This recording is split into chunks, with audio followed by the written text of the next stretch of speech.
What's up guys, Andrew here. Today we're taking a look at the Dell Inspiron 15. This is the 3558 model.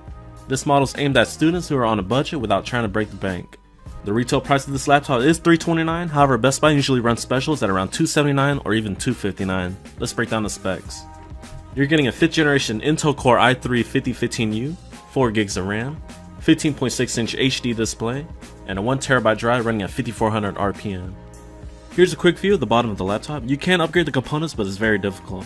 On the bottom you got your 2 speakers, some vents for your CPU, and a removable battery pack. I'll probably make a separate video on how to upgrade the components later. Speaking of the internal components, the 1TB drive in here is very slow. It's running at 5400 RPM, so just keep that in mind. The design of this notebook is pretty bare bones. I mean, it comes in at $280, so don't expect anything spectacular. With that being said, it's not a bad looking laptop at all. The laptop comes in at 4.85 pounds and its thickest point is 0.9 inches. The exterior is also made out of plastic, and you also get these pattern finish on here that adds a really nice touch. For the ports on the left, you got your charging port, RJ45 Ethernet, exhaust vent, HDMI, USB 3, and an SD card reader. On the right side, you got your headset microphone jack combo, 2 USB 2s, a DVD drive, and your Kensington security lock slot. In terms of build quality, I was a bit disappointed in terms of display flex, especially towards the middle section. However, keyboard flex was good. To keep the prices low on this laptop, Dell decided to use the Intel Core i3558-0954BLK, which is a Broadwell dual-core chip clocked at 2.1 GHz with no turbo. This chip's pretty capable and will be fine for many high school and college work courses. With this CPU, you're also getting the Intel HD Graphics 5500. During my test with CSGO at 1366 by 768 on very low settings, I was able to get around 40 to 50 frames per second.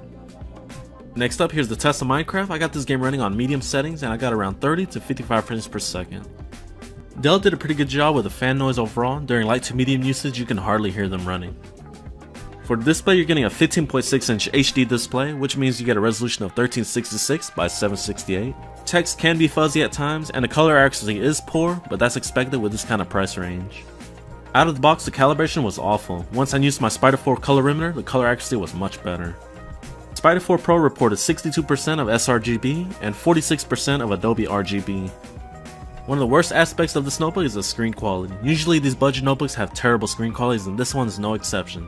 The viewing angles are awful. You're just gonna have to find the right spot in order to get that perfect picture. You get a standard full-size keyboard with a 10-key numeric keypad, which will come in handy for those of you that do a lot of calculations. The key travel is short and the keys are a tad small, however the tactile feedback was great. While working on Microsoft Word, I didn't have any problems with speed or typos. This laptop features a medium-sized trackpad that does an okay job. The surface is a little rough and the tracking can be a pain sometimes. However, 2-finger scrolling and multi-touch was on point. Here's a quick test of the 720p HD webcam. Let me know what you guys think in the comments down below. Battery life has been decent. This is a 4-cell battery pack and I've been able to get around 3.5 to 4.5 hours out of full charge with medium screen brightness. And that's with casual web browsing, word processing, and some YouTube and Netflix. The speakers on this notebook are surprisingly good. There are 2 drivers powered by MaxxAudio and they are facing the bottom. The sound quality is acceptable and there is very minimal distortion. So let's get to the conclusion of this Dell laptop. You're getting a quick and capable Core i3 processor, 4 gigs of RAM, which should be fine for most users, and you can upgrade to 8 gigs in the future. Overall, if you can snatch this notebook from Best Buy for its on-sale price of $280 or less, then pull the trigger and get it. This laptop was built specifically for the budget student in mind and it does not disappoint, especially at this price range.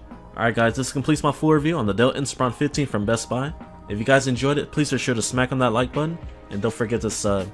Thank you guys for watching, I'll catch you guys next time.